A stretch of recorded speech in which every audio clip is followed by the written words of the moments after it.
Hello guys and welcome back to another FPL video. My name is FPL Meerkat and today I've got my Game Week 34 review and my Game Week 35 team selection for you guys. I wasn't actually able to get a team selection video out for Game Week 34. I had a lot of stuff going on and there was such quick turnarounds for deadlines. I just wasn't able to record a video in time. I was away in Cardiff for Thursday and Friday. I just had no time whatsoever to record a video. So I'm going to record this one instead for Game Week 35. But before that, let's dive into how Game Week 34 got on. And it was a amazing green arrow for me. 133 points with a -8 hit takes me down to 125 points. I was on the bench boost, however, so you would expect me to get a green arrow in this game week. And a pretty nice green arrow there from 550k to just outside the top 400k there. Obviously, the aim for this season was to get to the top 100k. That's probably out of the question now. I was relying on this bench boost to really carry me up a lot of ranks. But yeah, it just wasn't enough. It's too little too late. Probably hoping to get around 250k now. But it's been a very enjoyable season. And it's been a very nice first season making FPL content here on YouTube.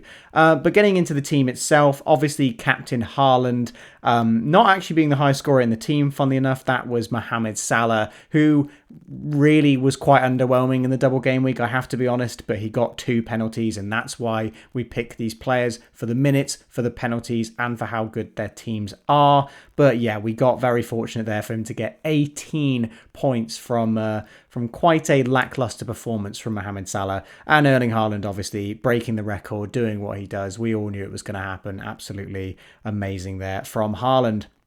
Getting into the rest of the team, Estupinan, a real standout there. 16 points, 2 clean sheets for him. So yeah, an absolutely amazing performance. Obviously getting an assist in that 6-0 win over Wolves. And yeah, returns pretty much all around the team. It's really nice to look at for once, with the only exceptions being March and Mitoma not really getting returns there, just the minutes points from them. David De Gea letting in a penalty in the last minute of the Brighton game did really hurt my rank, as it was McAllister who converted that. If De Gea had saved that penalty, oh my word, I think I would have risen about another 100,000 places. That would have been absolutely amazing. But yes, obviously, because you didn't see my team for Game Week 34, you'd have no idea what transfers I did. So I brought in Jota, and I brought in Stones, and I brought in, it was De Gea. Yeah, De Gea. So De Gea came in for Ward. That was obviously a profit of 9 points there. I brought in Jota for Watkins. Obviously, I did know that Jota was injured beforehand. I still brought him in anyway because I hoped he'd come off the bench for the first one and then start the second one. Unfortunately, he did get another knock in the Spurs game, so then he was benched for the second one as well. A little unfortunate there. I really wish I went with my other moves, which was, instead of Jota and Grealish, it was Gakpo and ALVAREZ, who massively outscored them. Luis Diaz as well is another fine option who I would really much prefer over Jota in my team. So I'll get onto that in a little bit in terms of my transfers. And then obviously Stones came into the team over Ake, who remarkably got 15 points, because even though he didn't start the first game, he started the second one, got a clean sheet and got a goal. I cannot believe it. The amount of weeks I've owned Ake, hasn't got a goal. The week I get rid of him, he scores. Unbelievable. I know it's probably worse for some other people because you got no points from Ake, owning him for a couple weeks. At least I did get some returns from Ake previously. But yeah, very, very unfortunate there. You can't say that it was a bad decision on my behalf. We knew Ake was going to be out for the first game. I much preferred to have Stones for the first game to get a clean sheet. Didn't get a clean sheet, but I'll take the 8 points anyway. It is a net loss of quite a few points there, but we live and we learn, and yeah, very unfortunate there. Moving on to the actual bench boost itself, was a bit of a car crash, to be honest, especially at the start of the game week. Very first game, Zuma goes off with an injury. He's going to be out for the second game. I couldn't believe it. Although West Ham did concede 4 goals, so he's actually saved himself a point there. Maybe it's a bit lucky that he got injured. Trippier obviously losing his clean sheet, and Raya also losing his clean sheet gave me 5 points from 3 players on the bench boost. I was having a terrible time. And then Dominic Solanke manages to get a goal, get me 8 points, and save the bench boost from being a total disaster. Give me 13 points from the bench boost, which really doesn't sound that good, does it? But funnily enough, it's actually my 5th highest bench score of the season, so I'll take it. I'll take it. Certainly would have been better to have the bench boost in the other double game weeks, but yeah, I'll absolutely take it. The season's been a very interesting one. But yeah, and obviously I haven't even discussed about Mitoma and March getting benched for the first Brighton game. Nobody was really talking about Brighton rotation. It really should have been on our minds though, because they've got so many games in such quick succession. Of course, rotation was bound to happen. Yeah, very interesting on the Brighton assets. Of course, they've got 2 double game weeks still to come. It will be very interesting to see who plays at the weekend. And yeah, trying to guess the Brighton rotation now. Obviously, they've got one of their doubles, I believe. Is it the 36 double where they're playing Newcastle and Arsenal? You'd expect them to be full strength for both of those games. So maybe we can go with the more reliable assets for that game week. But for 37, there could be mass rotation. So yeah, certainly a very interesting one there. But yeah, really happy with the green arrow there. Moving on to game week 35, this is how the team is currently looking now. Immediately standing out to you, I've got the armband on Salah. I made a tweet about this, but I will explain why the armband is on Salah. Obviously, we know that Man City is the early kickoff. So we're hoping that we get team news about whether Haaland is going to start. Obviously, Man City play on Saturday and then they've got the Champions League on Tuesday. Haaland hasn't had any rest time. He's in great momentum. So you'd think if there was a game to give Haaland a rest, it would be this Leeds fixture. City can even afford to lose a game and still win the title. So and Haaland also has just broken the goal scoring record. So there's not that worry as well to play him. So all the signs are there that Haaland could get a rest in this one. So I think Haaland is the best captaincy option if he plays. Don't get me wrong. I've put the armband on Salah because he's my second choice captain. If we get team news and Haaland is on the bench, everybody is going to make transfers. Everybody's going to want to make a move and it's going to be chaos.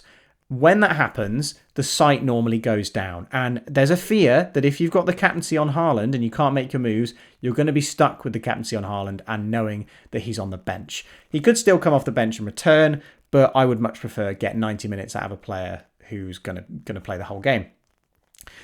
If we get news and Haaland is starting, people won't be making moves because most people will have Haaland captain. So they will just remain the armband on him. So I can just switch. I can just switch my armband to Haaland, have him as the captain and leave it at that. No worries whatsoever. So yeah, that's basically my line of thinking. If we get news of Haaland starting, I'll just put the armband on him. If we get the news and Haaland isn't starting, I've got Captain Salah in case the site crashes. And I'll get a bit more onto my transfer plans based on the City team news. Because when it comes to my Game Week 35 team selection, it is entirely dependent on what the Man City news is. Because as you can see there in the little in the little thing below me, Julian Alvarez is really hot on my radar. I was really wanting to get him in for this game week 34. I decided against it because I thought I was just taking too many hits.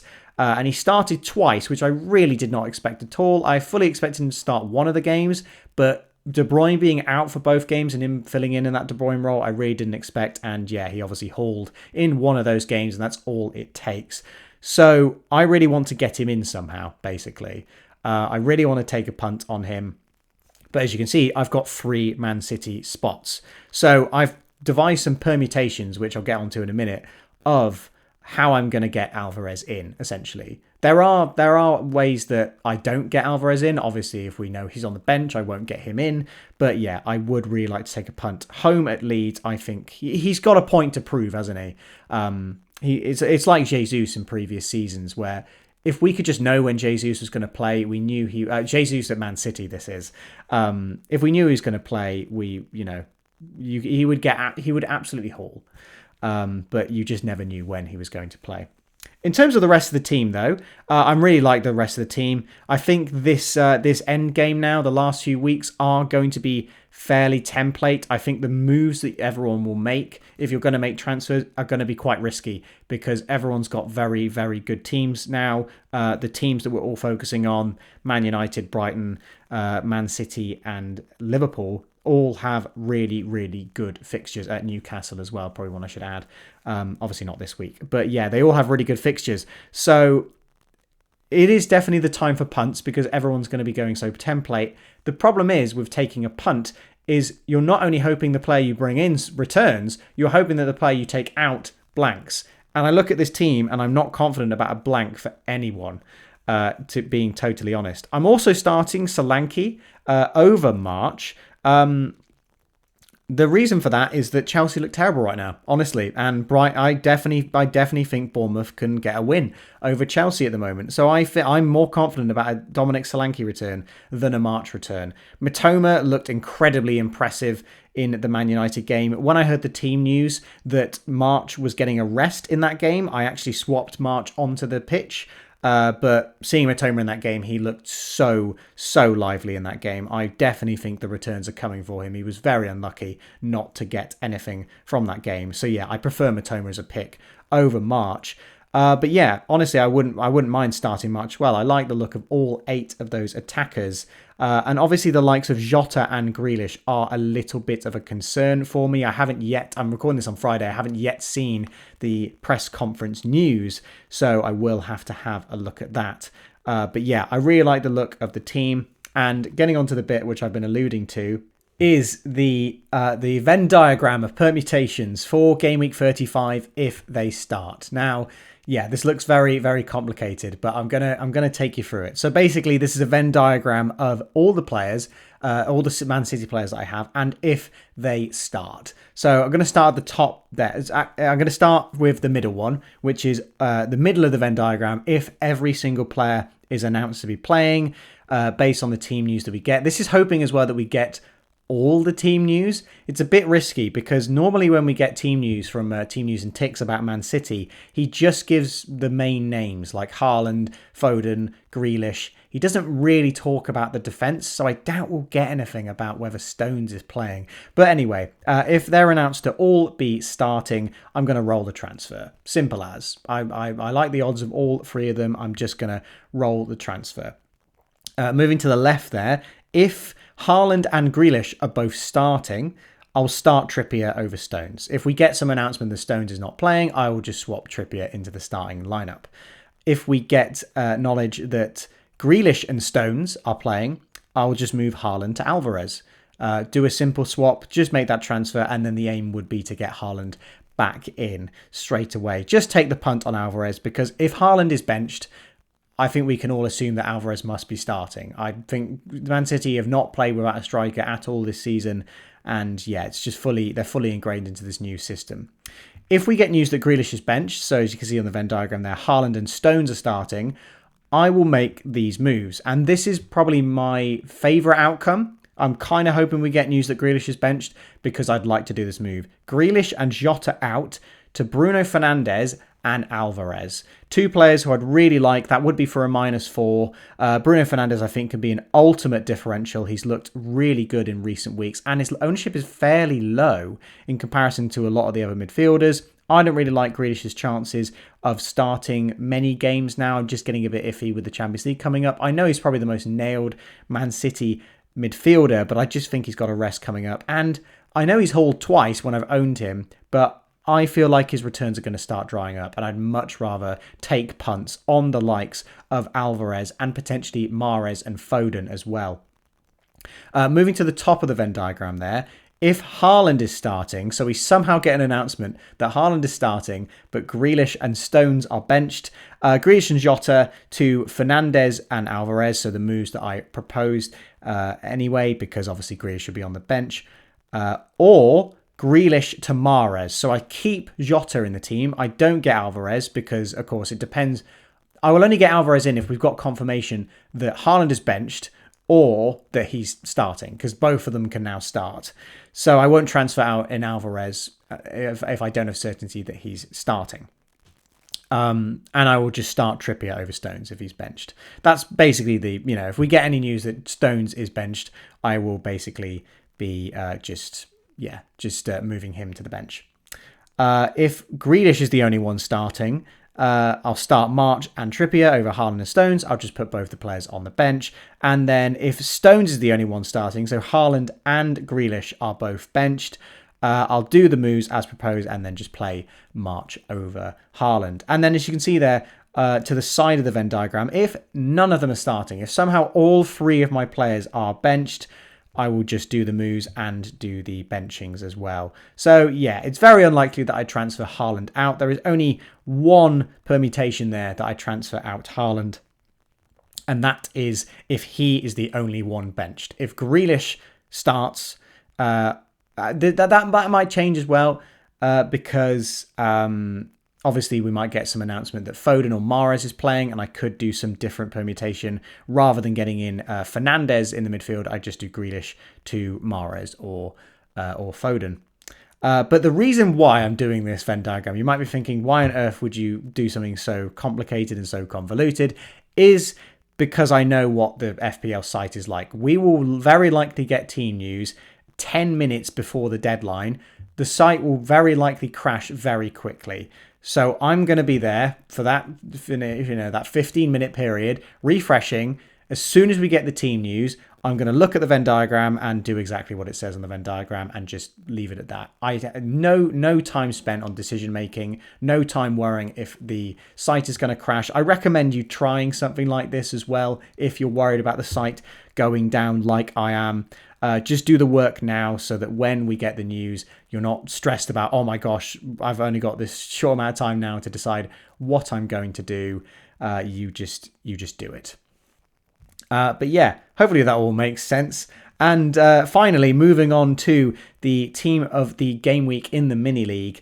A amazing score here of 135 points from David Osmond, 139 with the -4. That'll do, pig, the name of the team. Yeah, an absolutely unreal score. Looking at the team there, he also had a Stupinan and Trent getting in those hauls. Martin Ødegaard, with a single game week against Chelsea. He decided to play him over Martinelli as well, and got his 15-point haul. What a play that is. Absolutely amazing to see there. Obviously, the triple captain on Haaland doing wonders as well, getting 48 points. That triple captaincy has outscored every previous double game week triple captaincy for Haaland, so really well done for being brave and holding on to the chip. And Enciso as well, and another amazing pick. Who could have seen that one coming? Did actually get 2 starts in the double. Funnily enough, was the lowest scorer out of the three, out of Welbeck and Undav, but certainly was the sensible differential to go for, given that we didn't know about this Brighton rotation news. So incredibly well played there. I really love the look of this team. Could have even been higher with Lindelof playing. Just a shame about Raya and Trippier losing their clean sheets. But yeah, I'm very impressed by this team. Getting Ødegaard's, all the differentials basically returning here, which is really satisfying to see. Must have been an absolutely massive rank gain. Actually, I know it's a massive rank gain because I believe this team is now 1 point ahead of me. Was a fair few points behind me and now is 1 point ahead of me. So yeah, incredibly well played there. The triple captaincy actually outscoring my own bench boost. So yeah, really well done for you there. That'll do, pig. Great team name. But yeah, that brings us to the end of the video. Thank you guys for watching. Again, apologies I didn't get a team selection video out for Game Week 34. I'll try and get team selection videos out for the rest of the game weeks. Again, it's a bit of a interesting time now. There's going to be some risky moves to try and break away from the template because most of the players that we have now have very good fixtures. There's not really a lot of differentials I can see now that have a definitive chance of hauling. Let me know what you are planning on doing. I think one recommendation I have in terms of going for differentials is probably the Arsenal assets. Not a lot of people have Arsenal assets. Obviously, this guy has 3. But most people don't have a lot of Arsenal players anymore. or bench them, of course, for the double game week. So I think they're good differentials to get in because they no longer have any doubles, so people aren't really looking for them. But their fixture in the double as well is really good. Nottingham Forest away. So yeah, I think the Arsenal midfielders can still be really good differentials there. But yeah. There's hope to try and break away from the template. Obviously, we're all going to be clinging on for that team news for Man City. I'm sure that will affect pretty much everyone's transfers. I know people will have a transfer in mind, but the Man City, I would really I'd really suggest you wait for the Man City news, just because this is probably the most rotation we could see in a Man City team. And if we get any news, early news about someone starting, I think they'll be really good for a punt home at Leeds United. I know Sam Allardyce has just been appointed, so maybe he can cut back the goals conceded. But yeah, this Man City team is absolutely ominous, and he will only have had he'd have less than a week to work with the team. So we'll see how it goes, and I'll see you in the next FPL video.